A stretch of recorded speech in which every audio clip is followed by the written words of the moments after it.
Okay, we're going to be looking at how to find the angle between a line and a plane. I'm going to add some things to this diagram now, just to help us out later. Okay, so I'm going to label this angle theta. Now this is the angle theta between the normal to the plane and the line itself. So, the normal, well, that's easy. We can see that from the plane. It's 1 minus 1, 1, because we know that r dot n equals a dot n. So we know the coefficients are going to be n. We're going to look at the line. I'm going to call the line r. Now, we're going to look at the Cartesian equations, and we can turn Cartesian equations into the vector equation of a line by doing this. Now, this is hopefully fine from the start of the Chapter 2 booklet. If you're not sure how to do that, you might want to go back and look. I've just looked at the Cartesian equations and turned them into the vector equation there.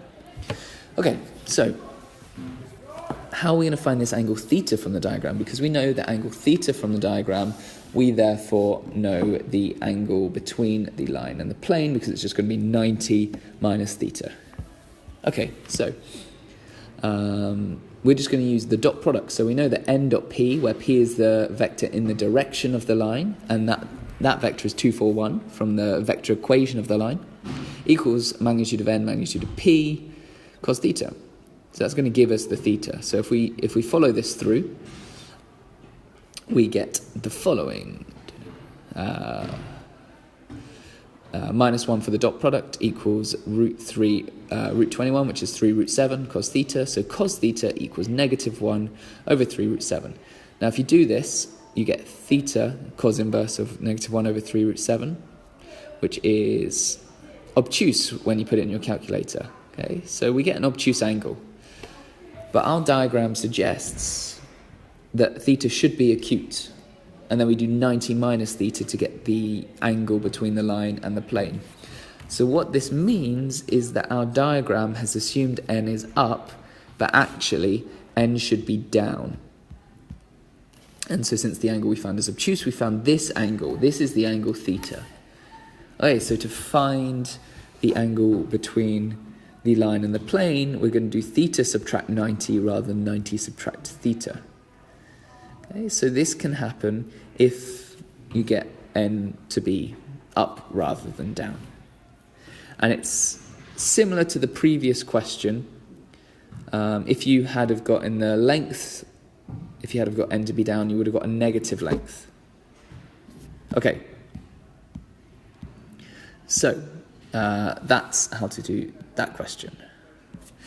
Right, we shall move on now, and there's not much left to this booklet really.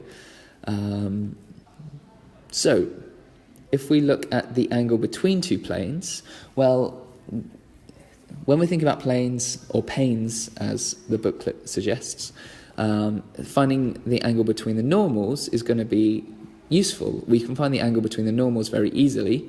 We call this theta. We know that the normal is 90 degrees to the plane. And this angle that we're actually looking for, say psi, well, if we do p dot q equals magnitude of p, magnitude of q cos theta, then psi is just going to be 180 minus theta. Okay, so that's how we would find the angle between two planes. We would use the normals. Okay, so now we just have to do the final bit of this booklet, interpreting simultaneous equations geometrically. So, two planes can meet in a line. Okay, so if we or they will meet in a line unless the planes are parallel. So if we try and solve this in the obvious way, maybe we'll times the top equation by 2. And then if we subtract equation 1 from equation 2 now, we'll get y plus 5z equals 5, so y equals 5 minus 5z. And if we substitute that into the very first equation, we get the following. And then if we rearrange to make x the subject, we get x equals minus 4 7z, or plus 7z. So this means if we use some parameter for, say, z, say t, then z is t, y is 5 minus 5t, and x is minus 4 plus 7t. So this, or 7t, that should be 7t. So this leads to the equation of a line, minus 4, 5, 0, plus t lots of 7 minus 5, 1. So here we have the vector equation of a line, which is the line of intersection between the two planes. Okay, let's look at 3 planes meeting. So 3 planes can meet at a point, and we just solve this in the obvious way. Okay? And this will give one unique solution, and when you do that, so maybe you should do the maths here to check you get the right answer, you should get x is 2, y is minus 1, and z is 1. Okay? So do that in the obvious way, 3 simultaneous equations, rearrange, etc., etc. 3 planes can form a prism. So 3 planes might meet at a point, but they might also form this prism shape, if you imagine these are planes. And how would we find that? Well, if we solve for the first 2, we end up with 3x plus 2y equals 6, so y is equal to 3 minus 3 over 2x. Substituting that value of y into the first equation, into the second equation, and you get the following, giving you z is equal to minus 5 over 2x plus 5.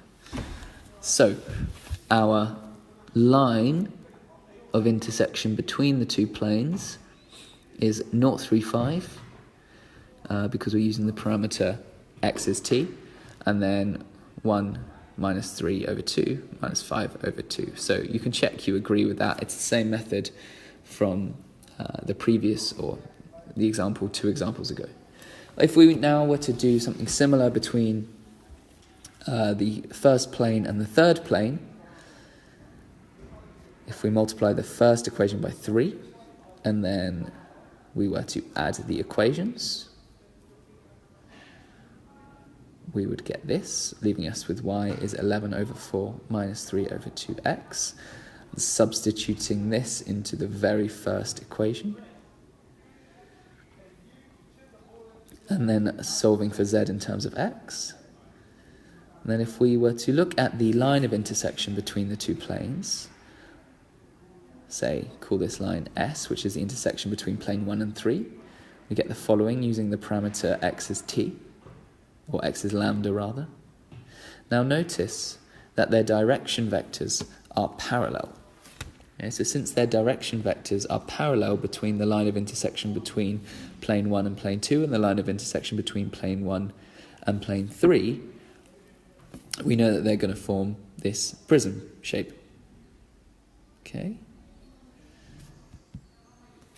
So let's look at 3 planes forming a sheaf. Now what does that mean? It means they form this straight line, basically. So they all intersect. They don't have one point of intersection, but they have a straight line where they intersect. So let's do the obvious stuff. So if we look at the line between equation 1 and equation 2, or solving for equation 1 and equation 2, you should end up with this line. And this is the same line from before. So the previous example, the first 2 equations are exactly the same, so that's why we end up with this line. For equation 1 and 3, if we solve it, we times the first equation by 3, and then add the equations, and we get y in terms of x. And z in terms of x, we get the following. So check this, check the maths of this. And then so our line between equation 1 and equation 3 is going to be 035 plus the same thing. This is exactly the same line. Okay? So in the previous example, we had different lines. We can check they're different lines as well. Because, I mean, if you look at the x value, or the position vector to get to the line is very different, but they have the x-coordinate is the same. So we can check that these are different lines, they are not the same line. Okay, so we check these aren't the same line if we wanted to, but they are not the same line, so these ones form a sheaf, whereas this example, so the previous one they formed this prism, and in this one they form a sheaf because they are exactly the same line. Okay, so that's the geometric interpretation of intersecting planes. Okay, so you now have hopefully the tools to be able to answer most exam questions on these topics, and if you check Firefly, you should have some questions to attempt now.